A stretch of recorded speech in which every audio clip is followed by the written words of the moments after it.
Hey everyone, this is Kit Cabello with Hard Lens Media, and we are here with Disrupt the DNC. It's going to be led by Nick Cruz of RBN, Dr. Jill Stein of the Green Party, who's officially the nominee, and none other than activist as well as City Councilwoman for the city of Seattle, Kshama Sawant. Thank you so much for spending some time with us. I know you're setting up the event, but I just want to ask you, for our viewers and subscribers, the purpose of this event and what is your overall reaction towards how the Democratic Party has been going after third-party and independent candidates, not only for the presidential ticket, but across the board. There is this massive movement by the DNC to silence third parties and independent candidates.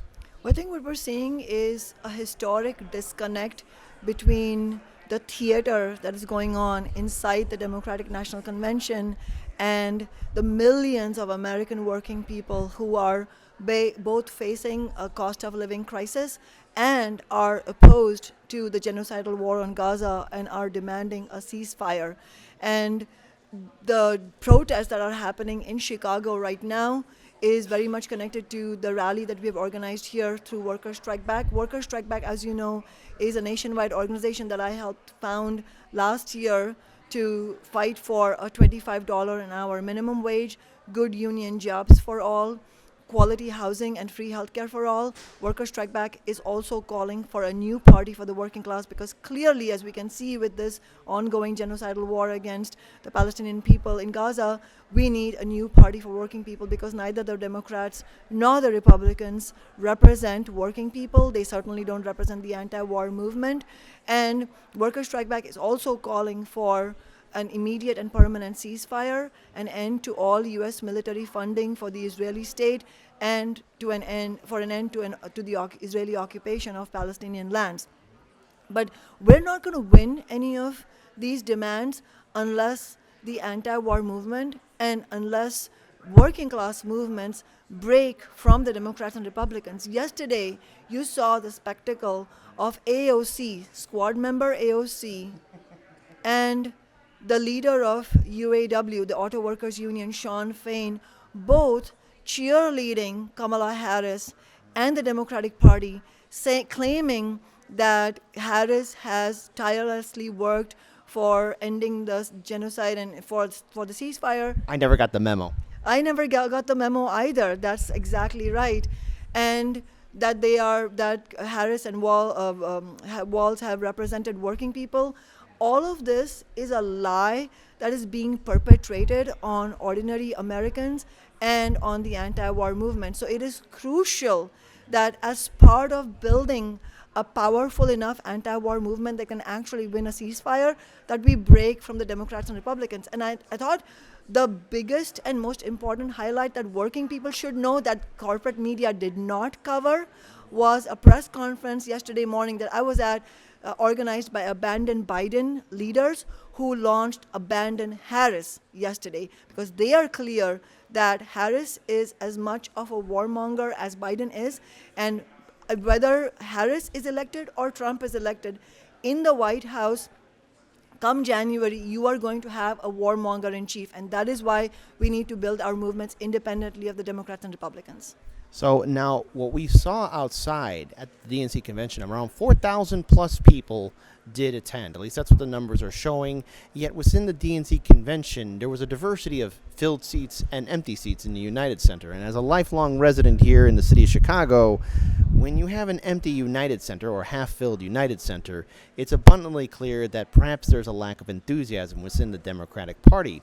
So what I want to ask you, what's the next plan afterwards? Because this is a golden opportunity for third parties and independents to really capitalize on building something that could possibly challenge, dismantle the two-party system, and maybe end the propaganda around the Democratic Party. How do we keep that enthusiasm going forward, especially since there are many Americans, at least 50% of this population, chooses not to engage in the political process, be it at the federal level, state level, county level, city level?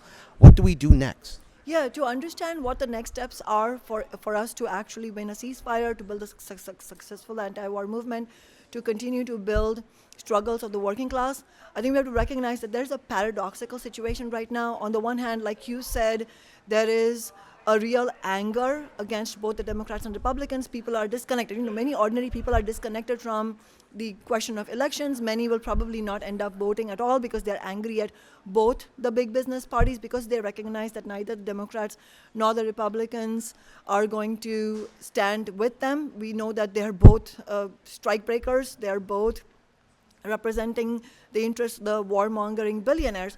But on the other hand, you can also see, and this is important for us to recognize as a sobering reminder of where we need to go. At the same time, we see that the whole sleight of hand, where you had Biden being pushed out, and then we had Biden stepping down, and then you had Kamala Harris being crowned, being anointed as a Democratic candidate, that has created a lot of confusion for working people, because they're being told relentlessly by the corporate media, and unfortunately by also liberal and some self-described left media, that somehow Harris being the replacement for Biden is a new thing, that it's a change, that somehow we should have faith in her, that she will stand with the working class, that she opposes the genocide, that she calls for a ceasefire. And I think it's important for us to do two things. If we're going to lead any real next steps for the anti-war movement, leadership of that anti-war movement needs to recognize two things. One is that this is going to be hard, and we need to be out there explaining to people that Harris, as a change from Biden, really is just a change of deck chairs on the Titanic, that she is, in fact, after she was crowned as the nominee in the last days of July and August, we had $23 billion more dollars being approved by the Biden-Harris administration. So she was party to this for the Israeli military. And 20 of those $23 billion are going to be sort of deployed over the next many years. In other words, this is the long-term project of U.S. capitalism and imperialism. And so there is no way out, there's no solution to this crisis if we tie ourselves to the Democratic Party. So it's our job to remind them. It's also our job, and this is point number 2, it's our job to understand how hard it is. It's our job to understand how, at this moment, the Harris illusion is being perpetuated not only by the Democratic Party elite themselves, but also by the so-called left leaders, AOC, as I mentioned, Sean Fain, many other leaders of the labor movement are tweeting and Facebooking their photos, selfies with all these Democratic elites saying, this is so great, I'm at the DNC. All of this is absolutely shameful. We have to fight against it, but it's also our obligation to let working people know that this is going to be hard. And that's why we have to fight for every vote for Jill Stein, at the same time being very realistic about what can be achieved. So what I would say is this: whether Jill Stein wins hundreds of thousands of votes or millions of votes, regardless, it's our task from now until November 5th to fight for every possible vote. Why? Because every vote for Jill Stein represents a vote against genocide, a vote in favor of a working class fight back for $25 an hour, for Medicare for all, for canceling student debt, for a 4-year free college, all of which Jill Stein is calling for. Every vote for Harris or Trump is a vote for genocide, a vote for the billionaire class to continue having their power in Congress and in the White House. So that's why it's important for us to fight for every possible vote for Jill Stein, while understanding that that is not going to be the end of the road. We have to fight for every possible vote so that we can use that as a launching pad for continuing to build our powerful movement. And that's why Workers' Strike Back is calling for us to fight for every possible vote right now.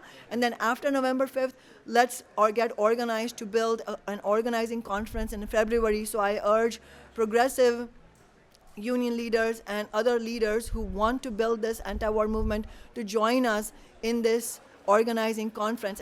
It's very crucial we do that, and it's crucial for the rank and file of the labor movement to also join us, because they are the ones who have to fight back against their labor leaders who are cheerleading Harris. So it's important that the rank and file right now, between now and November, put forward resolutions in their unions demanding that their leadership rescind the endorsements of Harris because we need a new party for the working class. And then as a final note, there's been a lot of talk by corporate media that if you don't support Kamala Harris, your vote is going to go for Trump. And even then, Kamala Harris herself said that if you're going to keep on interrupting her, that's saying like, hey, you want Trump to win. Overall, what do you think about this new wave, or I guess the same wave of propaganda we've seen from Democrats saying that if you don't support Kamala, you're supporting Trump? So what is your argument back to those people who are dusting out that Coca-Cola classic of how dare you support somebody that that your vote should go to? Well, you should look at what's happening in the present time, and we should look at history as well. What are we seeing in the present time? In the present time, we have seen the Biden-Harris administration preside over the warmongering. Every single billions of dollars that has been sent since October 7th has come by the approval of Biden and Harris. So for the Democratic Party elite and their minions in the media to hold up the specter of Trump, well, yes, Trump is absolutely a warmonger. He's a billionaire con man. He's anti-worker, anti-union, pro-war, and he has vowed to double down on the war on Gaza. But at this moment, who is presiding over the warmongering? It is Democrat Biden and Democrat Harris. That's why, in other words, what I said was, come January, who's going to be in the White House? It's going to be a warmonger in chief. Whether it's Harris or Trump, I don't know. But it's going to be one of them, and it's going to be a warmonger. That much I know. And I know that it's going to be a warmonger in chief in the White House. That much is guaranteed. And that is why this specter of Trump actually is really deceptive, because yes, Trump is bad, but what are the choices between this warmonger in chief or that warmonger in chief? That is a false choice. And I really agree with Nick Cruz from the Revolutionary Blackout Network, who said that is like saying, wouldn't you rather have girl boss genocider in chief as opposed to a white guy genocider in chief? That is completely deceptive, and that is missing the point that regardless, they both represent the agenda of the warmongering billionaire class, the war profiteers. And if you look at history, in addition to that, you see that at every step of the way, it has been the Democrats whose betrayals have created an opening for right-wing populism and Trumpism. Clinton's promises led to the election of Bush and the Iraq War. Then you had the election of Obama. Obama promised hope and change. He promised something, he at first said something like Medicare for all. He ran as an anti-war candidate. And what did he do when he got elected? He carried out the troop surge in Afghanistan, which he promised not to do. He took Medicare for all off the table. He became the deporter in chief. Largest number of deportations of immigrant people of all time under his administration. And following that, you had the rise of the right-wing Tea Party movement. And then Trump left office in 2020. He lost the election to Biden. He left office as the most unpopular president in US history. So how is it possible that now we are again facing the possibility of of another Trump presidency? That's only possible because Biden and Harris became betrayers of the working class. They broke their promise on the $15 minimum wage. They broke the railroad worker strikes. They have become the warmongers. They broke their promise on canceling student debt. So at every step of the way, if you look at the history of the last 30 years, it's been the Democrats who have been the best builders of right-wing populism and Trumpism. So if you understand those facts of history, then it's circular logic to say, well, if the Democrats have been the best builders of Trumpism, then voting for a Democrat will, again, further build Trumpism, right? So we have to break from both of these billionaire associated and war associated parties. That's the only solution. And the elephant in the room in this whole story, Kit, is the fact that you don't have leadership on the left that's independent of the Democrats and Republicans. And that is why I'm highlighting how shameful it is that leaders like AOC and Bernie Sanders, who started out as, calling for example, Bernie Sanders calling for a political revolution against the billionaire class, which he sold out on. He completely sold out on that. He endorsed Biden within hours of Biden announcing his re-election campaign, and then he endorsed Harris. All of these leaders have gotten behind Kamala Harris and the Democratic Party elite and completely betrayed working people.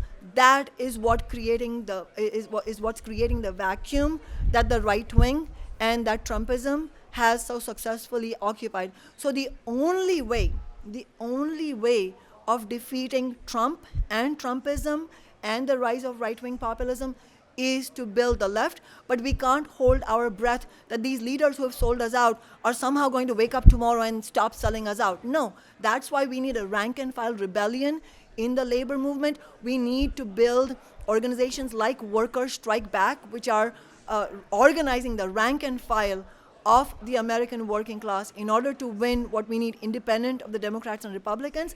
And most immediately, what we need from now until November 5th is for us to fight hard for every possible vote for the Jill Stein campaign, stand with the abandoned Harris movement, stand with the people who are fighting the genocidal war on Gaza, stand against this kind of slaughter and utter brutality against human beings, stand for a better kind of society, and courageously vote for Jill Stein, build the militant labor movement, join us at the organizing conference in February. Right, that sounds like a great note to end it on. All the best to you for this event. And I want to wish everyone else here, please take good care of yourselves. We're going to be covering more of this event, and we will also be doing a live stream. You'll find that link in the comment section as well. Thank you.